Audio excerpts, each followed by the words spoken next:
I'm 38 years old, and I built Voss Corp from a mid-sized real estate firm into a multi-billion-dollar conglomerate in 10 years. I've interviewed hundreds of Ivy League graduates, and I can smell a paper-pushing fraud within the first 30 seconds of them walking through my office door. Clara Bennett walked in at 9 a.m. sharp, resume in hand, Harvard MBA glowing at the top of the page. She was applying for my chief of staff position, $300,000 base salary, direct access to every major decision in the company. She wore a light gray suit dress from a mid-tier department store brand, iron flat, shoes scuffed at the toes, hair pulled back tight like she was interviewing for a bank teller position, not a role that would put her in rooms with billionaires and senators. I didn't even open her resume. "This is your idea of executive presence?" I said, leaning back in my chair. My voice stayed flat, cold, the same tone I used on underperforming division heads. She stood up straighter, not defensive, just steady. "My value is in my analysis and execution, Mr. Voss, not the label on my clothes." She pushed a folder across my desk, 3-inch binder, tabs sticking out the side. I put together a preliminary breakdown of the West Side land parcel. "I have 3 alternative development strategies that..." Stop. I held up one hand. I didn't need to look at her little binder. I'd already run 6 different scenarios on that parcel with my strategy team. "Your ideas?" "A woman who can't even dress for the room wants to lecture me on a $10 billion project." I stood up, 6'3", broad shoulders. I built my presence on making people shrink. She didn't shrink. She lifted her chin and looked me dead in the eye. "Let me save you the trouble, Miss Bennett. You don't belong here. Not yet." I nodded at Pamela, my HR director, who was standing by the door with her usual plastic smile. "Hand her the reassignment." Pamela stepped forward and handed her a single sheet of paper. Clara read it. Her jaw tightened. "Harvest Ridge Ecological Farm, Livestock Department, entry-level trainee." She looked up at me, and for the first time, I saw real anger flash in her eyes. "You're sending me to work on your pig farm?" "Correct." I sat back down, already losing interest. "You want to talk about execution and results? Go figure out how to raise pigs first. When you can make that money-losing hole in the ground turn a profit, you can come back and tell me how to run my company." Pamela piped up, her usual fake sympathy dripping from every word. "The car's waiting downstairs. Miss Bennett, it's a great opportunity. Really. Mr. Voss only sends people he sees potential in out there." Clara stared at me for a long, quiet second. Then she laughed. It wasn't a nervous laugh. It was sharp, dry, amused, like I just told her the dumbest joke she'd ever heard. She folded the reassignment letter in half, then in half again, and slipped it into her purse. "You're right, Mr. Voss. I don't belong in this office." Her voice was even, sharp as a blade, "because this office isn't good enough for what I can do." Then she turned and walked out, high heels clicking sharp on the marble floor, back straight, not a single glance over her shoulder. Pamela stared after her, mouth open. I've never seen anyone react like that. Most people cry or beg. I stared at the door. I'd expected tears, anger, a plea for another chance. I'd gotten none of it. Something twisted in my chest. Annoyance, mostly. Arrogant little brat. She'd last 3 days out there, max. Then she'd come crawling back, humbled, begging for her desk job. "Send the farm supervisor a heads up," I said, sitting back down and opening the next file. "Tell him not to go easy on her. If she quits, she quits. No severance, no reference." Pamela nodded and hurried out. I forgot about Clara Bennett for the next 6 weeks. Harvest Ridge was the company joke. We'd inherited it in a land acquisition 5 years prior, and it had lost money every single quarter since. Old equipment, overpaid staff, zero strategy. I'd considered shutting it down a dozen times, but the tax write-offs were just good enough to keep it limping along. I sent problem employees out there when I didn't want to fire them directly. Most quit within a month. I assumed Clara would be the same. Then Pamela stopped by my office after a monthly operations review, her expression weird. About Bennett at the farm?" I looked up from my quarterly earnings report. "She quit already? Good. Save us the paperwork." "No," Pamela sat down across from me, like she didn't believe the words coming out of her own mouth. "She's still there. And, she's making changes." I frowned. "What kind of changes?" "She renegotiated all the feed contracts, got 3 different suppliers to bid against each other, cut feed costs by 10%, built some kind of manure biogas system. Says it'll cut the electric bill in half. She also put speakers in the farrowing barns, plays Mozart for the sows." I blinked. "She plays what for the pigs?" "Classical music. Says it reduces stress, improves piglet survival rates." The old supervisor, Joe, thought she was crazy, but last week they ran the numbers. "Piglet survival is up 15% in the barns with music." Pamela paused. "And the farm turned a profit last month. First time in 5 years." I set my pen down. That was impossible. That farm was a black hole. I'd had 3 different consulting firms go out there. All of them said it would take 2 years and $10 million just to break even. This girl had done it in 6 weeks? "Show me the numbers," I said. Pamela slid a spreadsheet across my desk. I scanned it line by line. Cost reductions here, new revenue streams there. The biogas system was built with scrap parts and a single-use generator. The feed contracts were locked in at rates I would have sworn were impossible. It wasn't a big profit, $42,000. But for Harvest Ridge, it was a miracle. I leaned back in my chair, staring at the numbers. "Okay, So she wasn't just another pretty resume. She could actually execute. Still, a profit on basic operations was one thing. Real business judgment was something else entirely. Keep an eye on it, I told Pamela. Don't say anything to her. Let's see if she can keep it up, or if this was just a lucky first month. Pamela nodded and left. I stared at the spreadsheet for another 5 minutes. Clara Bennett, Harvard MBA, sent to a pig farm as a punishment, turned it profitable in 6 weeks. Interesting. 3 weeks later, she sent a formal funding request to headquarters. $2 million. She wanted to triple the herd size and upgrade all the biosecurity facilities. Pamela brought it to me, laughing like it was a joke. Can you believe this? $2 million for pigs. She's been out there 3 months and she thinks she's running a real business. The board is already laughing about it. Said the pig lady lost her mind. I picked up the request and flipped through it. Her reasoning was tight. African swine fever had broken out in Southeast Asia. She projected it would reach North American supply chains within 3 months. Pork prices would double, maybe triple. If we expanded now and locked down biosecurity, we'd be one of the only suppliers left standing when the shortage hit. Projected profit? $35 million minimum. I stared at the page. I'd seen the same swine fever headlines. Everyone had. But every analyst in my office had written it off as a foreign problem, something that wouldn't touch the US market. This woman out on a pig farm was the only person in the entire company who'd connected the dots and done the math. Pamela was still talking.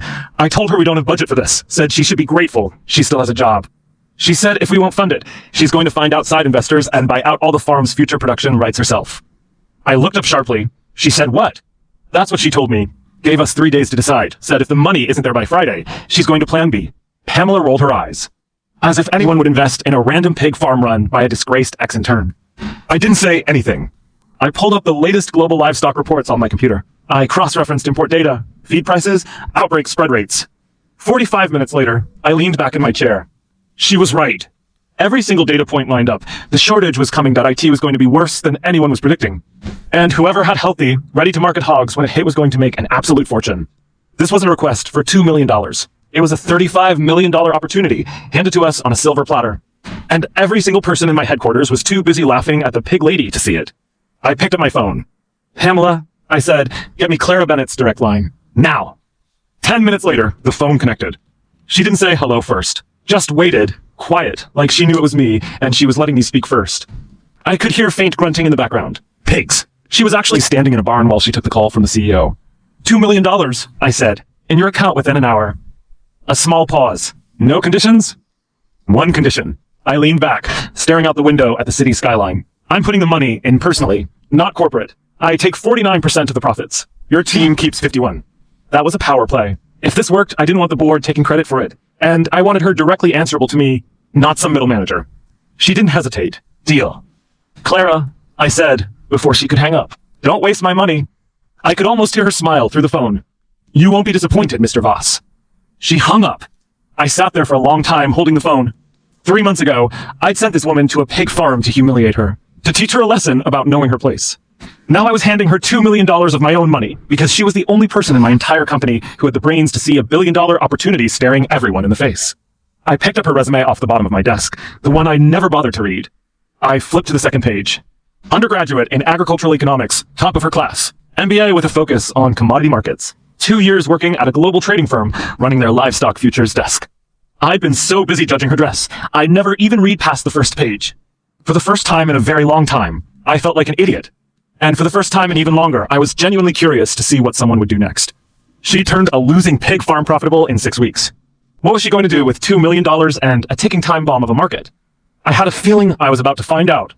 Over the next 6 weeks, I watched the swine fever spread like a slow-motion train wreck. The analysts and headquarters kept assuring the board it would stay contained overseas, that border inspections would keep it out, that I didn't buy it. I've been in commodity markets long enough to know that once a virus gets loose in the global supply chain, it's only a matter of time before it lands on her doorstep. Clara sent a short operational update every night at 7 p.m. and sharp and pleasantries, no excuses, just raw data. Herd count, biosecurity audit scores, feed conversion ratios, forward price projections. I read every single one. I'd had entire divisions that submitted less thorough reporting than this one woman running a pig farm in the middle of nowhere. The first confirmed case in Iowa hit the news on a Tuesday morning. By 10 a.m., my office was chaos. Our retail and restaurant divisions made up almost 40% of our annual revenue, and their pork supply chains evaporated overnight. The head of procurement practically ran into my office, his tie askew, his face white. Wholesale prices had jumped 40% in 3 hours, and every major supplier was holding back stock, waiting for prices to go higher. The board called 3 emergency meetings that day. Everyone yelled. Everyone pointed fingers. No one had a solution. We were looking at a $20 million quarterly loss minimum, maybe more if the shortage dragged on. Our stock price dropped 7% before lunch. Pamela knocked on my door halfway through the afternoon, her voice careful. I just got off the phone with Joe at FOUNDERShe, she said. Their latest round of testing came back. All negative .0 cases to Clara's biosecurity protocol is holding perfectly. They're sitting on 32,000 head of healthy hogs, ready to process on schedule. The room went quiet. Every other farm within 300 miles was either already infected or quarantined. And the farm we'd all written off as a tax write-off. It was the only clean operation left in the entire state. I leaned back in my chair that I'd approved that $2 million investment because the math checked out because I trusted the numbers. But I'd still thought there was a solid chance she was overconfident that she'd cut corners somewhere. She hadn't. She'd built a fortress. Call an all-hands strategy meeting for Monday morning, I said. Tell Clara Bennett to be there. I want her to present the full plan to the board. Pamela blinked. You want her to come back to headquarters? Present to the board. Did I stutter? She nodded and hurried out to make the call. 10 minutes later, she came back, looking awkward. She says she can't make it in person. I frowned. Can't make it? What? Is she too busy shoveling manure? She says the farm can't run without her right now. She'll join by video call. I stared at Pamela. 3 months ago, this woman was begging for a chance to sit in this building. Now I was inviting her to present to the entire executive team, and she was too busy with her pigs to show up. Anger flared in my chest, sharp and hot. Then it faded, replaced by something else. Respect, maybe. Or frustration. I wasn't sure which. Fine, I said. Video call. Send her the link. Monday morning, the conference room was packed. Every vice president, every division head, every board member who could make it on short notice was there. The air was tight with stress and panic. Everyone knew how bad the numbers were. Everyone knew we were one bad week away from a full-blown earnings disaster. At 9 o'clock sharp, Clara's feed popped up on the big screen. The whole room went dead silent. She was sitting in what looked like a cinder block office, wearing a faded blue work shirt with the Harvest Ridge logo stitched on the chest. Her hair was pulled back messy, no makeup, and behind her was a wall of monitors, dozens of little security feeds, every one of them showing a different pig barn. She looked like she'd just walked out of a barn and straight into a video call, which she probably had. A few people snickered, quiet at first. I shot them a look, and they shut up immediately. Good morning, everyone, she said, calm as you please, like she was sitting in a boardroom instead of a farm office with pigs grunting in the background. I'm Clara Bennett, Harvest Ridge Operations lead. Let's get into the numbers. She didn't use a fancy slide deck. She just pulled up a live dashboard on her screen. Real-time data, updated hourly. First, herd status. 32,762 head. All tested negative for ASF. Zero mortality from disease. Best-in-class biosecurity rating, verified by a third-party auditor. I heard someone inhale sharply. For a room full of people who'd spent the last week scrambling to find any clean pork at all, 32,000 head might as well have been a gold mine. Next, costs. Feed conversion ratio of 2.7 to 1.15% below the national average. Overhead down 22% from 6 months ago. She walked through exactly how she'd done it. Renegotiated contracts, waste-to-energy systems, precision feeding schedules, and oh fluff, no buzzwords, just results. Then she pulled up the profit projection. I'd seen the rough numbers already, but seeing it laid out clean with current market prices plugged in still hit different. At current wholesale pricing, if we bring the full herd to market over the next 12 weeks, she said, her voice steady, we're looking at net profit of approximately $35 million. $35 million. The room exploded. People gasped. People leaned forward, staring at the screen like they couldn't believe their eyes. Our CFO actually dropped his pen.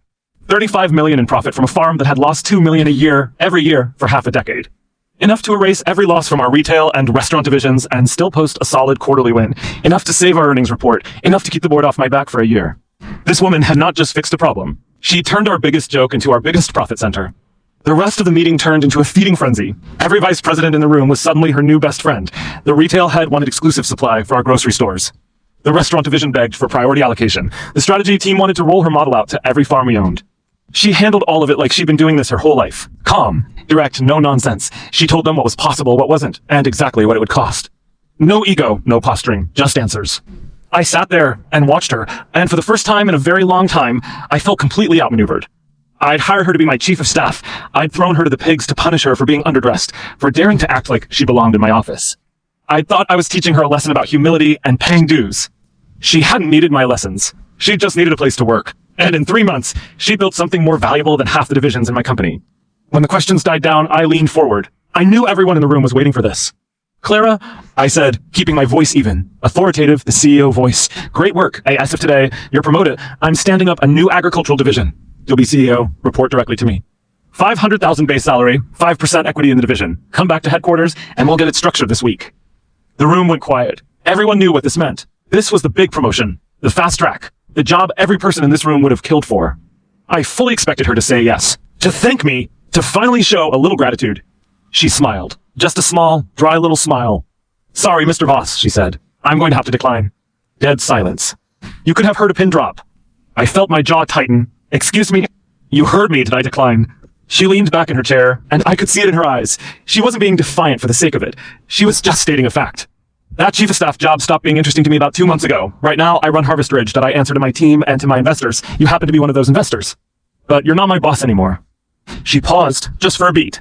You might remember the deal we made at 49% of profits to you, 51 to the farm team. Legally, I don't work for Voss Corp right now, that I work for the operation. You don't get to promote me, you don't get to transfer me, and you don't get to order me around. I stared at the screen. 38 years old, CEO of a multi-billion-dollar company. No one talked to me like this. No one turned down my offers. No one told me I didn't have the authority to give them orders. My first instinct was to yell, to threaten, to remind her who owned the land and the buildings and every pig in those barns. But I didn't, because I knew she was right. I'd structured the investment that way on purpose, to keep it off the corporate books. I thought I was being clever. I'd handed her all the leverage, and she was using it. "Then what do you want?" I said. My voice was tight. I thought she'd negotiate. Ask for more money, more title, more control. That's what everyone did. She shook her head. "One isn't the right word. I'm already doing what I want. Running a clean, profitable operation. Building something real." She looked right into the camera, straight at me. "You offered me a seat at your table, Mr. Voss, but you forgot one thing. I already built my own table." Before anyone could respond, she signed off. The screen went black. The conference room was completely silent. No one dared look at me. No one dared say a word. I sat there for a full 10 seconds, staring at the blank screen. I was furious, humiliated. She just turned down a 7-figure job and told me I had no authority over her in front of every single person on my executive team. She'd made me look like a fool. And underneath all that anger, there was something else. Something I hadn't felt in years. Admiration. She hadn't played by my rules. She hadn't crawled back begging for forgiveness and a desk job. She'd taken the punishment I'd handed her and turned into power, real power, not the title kind. The kind that comes from owning the only thing anyone needs. The board would have my head for this. They'd scream about insubordination, about letting a mid-level employee run wild with a company asset. But I knew the truth. We needed her way more than she needed us. Meeting adjourned, I said, standing up. No one moved. I said adjourned. Everyone scrambled out of the room. Pamela hung back, looking nervous. "What do we do now?" she said. "She can't just refuse. We own the farm." "Do we?" I said. "We own the dirt and the buildings. She owns the operations. She owns the relationships with the suppliers and the processors. She owns the only clean pork supply within 500 miles. If we try to force her out, she walks. She takes the entire team with her. And we're left with 32,000 pigs and no clue how to run the place." I picked up my jacket. "Where are you going?" Pamela said. "To the farm." I headed for the door. "I'm going to go see her in person." "Should I arrange security? A car? Should I call ahead?" "No," I stopped at the door. "Don't call ahead. Don't tell her I'm coming." I wanted to see her on her own turf, unprepared, no script, no data dashboard. I wanted to look the woman who'd outplayed me right in the eye. And I wanted to find out exactly what else she was capable of. I drove out to Harvest Ridge myself the next morning. No security detail, no assistant. Just me behind the wheel of my Maybach, bouncing down rutted dirt roads that hadn't been repaved since we bought the property. The car's custom paint job was already caked in dust and mud by the time I pulled up to the main gate. IT felt like a metaphor. I'd walked into that interview thinking I was holding all the cards, and now I was the one slogging through the muck to beg for a conversation. Joe, the farm supervisor, met me at the gate. He looked surprised to see me, then amused. I'd spoken to him maybe 3 times in 5 years, all over the phone. "Mr. Voss," he said, tipping his hat. "Didn't expect to see you out here. Clara's in the farrowing barns. New litter came in last night." I nodded and followed him across the yard. The smell hit me first. Sharp, earthy, nothing like the filtered, scented air of my corner office. Workers in blue uniforms moved back and forth, hauling feed bags, checking gauges, moving fast but calm, like everyone knew exactly what they were doing. This wasn't a lazy, mismanaged farm I remembered from the last site visit. IT ran like a well-oiled machine. We found Clara in the back barn, kneeling in the straw beside a sow, helping deliver a litter of piglets. Her work shirt was smudged with dirt, her gloves caked in muck, her hair sticking to her forehead with sweat. She didn't look up when we walked in. "Almost done here," she said, like she'd known I was coming. "Give me 5 minutes." I leaned against the barn door and watched her. She moved steady, sure-handed, gentle with the sow, talking quiet to it like it could understand her. I'd seen her calm and in control on the video call, but this was different. This wasn't a performance for the board. This was just her, doing the work. 5 minutes later, she peeled off her gloves, wiped her hands on her jeans, and walked over to me. "Mr. Voss," she said, "to what do I owe the pleasure?" "I came to talk in person. I said that I didn't bother with small talk, that I never did. The agricultural division offer still stands, $750 base salary, 10% equity, full operational control. You answer only to meet an board interference, no red tape. That was the best offer I'd ever made anyone. 10% equity in a division we were going to pump $100 million into as life-changing money. Any other person in her position would have jumped at it. She just shook her head. No. I stared at her. No? 750 base. 10% equity. Do you have any idea what that's worth? I know exactly what it's worth. She leaned against the fence rail, watching the piglets nurse. And it's not enough. I felt my temper flare. Not enough? What? You want $1 million? 2. Name your number. She laughed. A quiet, dry laugh. The same one she'd laughed in my office the day I fired her to the pig farm. You still don't get it, do you? She turned to look at me, her eyes steady. No anger, no smugness, just plain honesty. I didn't come to Voscorp looking for a job. That stopped me cold. What are you talking about? I run my own company, Ben at AGRITECH. We design precision livestock systems, biosecurity protocols, waste-to-energy infrastructure. You've probably never heard of us. We keep a low profile.